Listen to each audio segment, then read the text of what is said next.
Hi, this is Pat Huddleston, back with another session of Investors Watchdog University.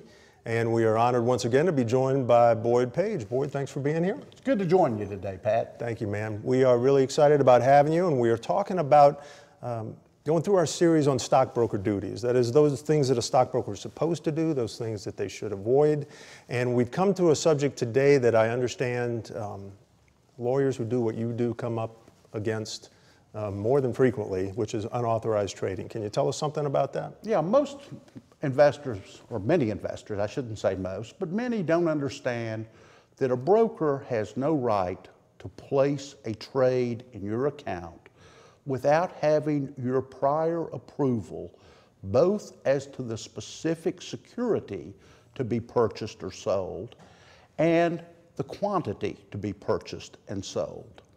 I mean, if your broker says, I want to buy some IBM stock for you, and you say, okay, that's not an authorized trade. If the broker calls you up after he has executed the trade and says, by the way, I bought 1,000 shares of IBM stock for you, that's not an authorized trade. It's got to happen before the event.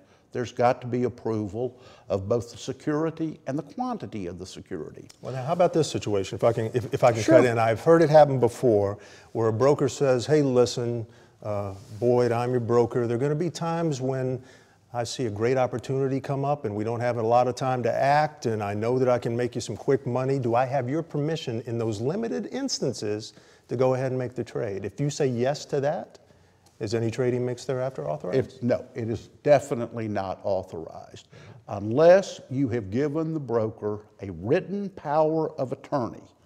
The broker is not authorized to execute that trade.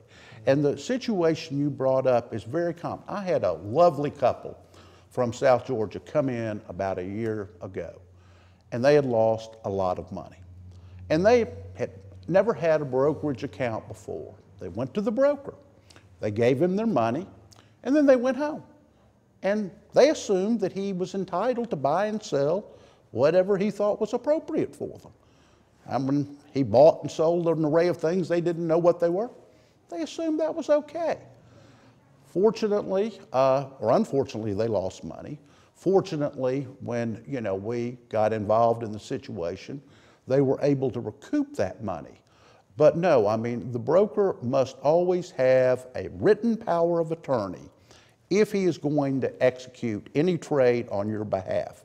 Another situation we have seen has happened where you're out of town, the investor's out of town, and the broker sees something happen in the market and thinks, oh my gosh, I've got to take action, but can't contact you. Again, if he takes action without talking to you, he's responsible for any damages, and the conduct is totally inappropriate. Wow. Now, you described that couple from South Georgia.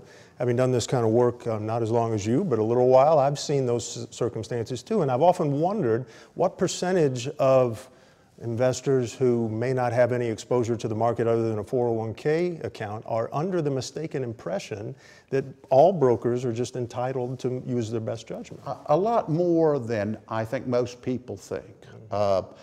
Again, I mean, a lot of people don't deal regularly with a stockbroker.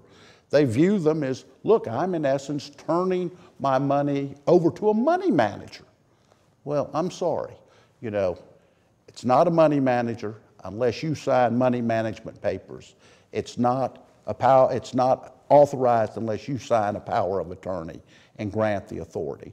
And if investors ever see transactions that they haven't proved in advance, they need to get very concerned and contact the authorities and consider contacting an attorney.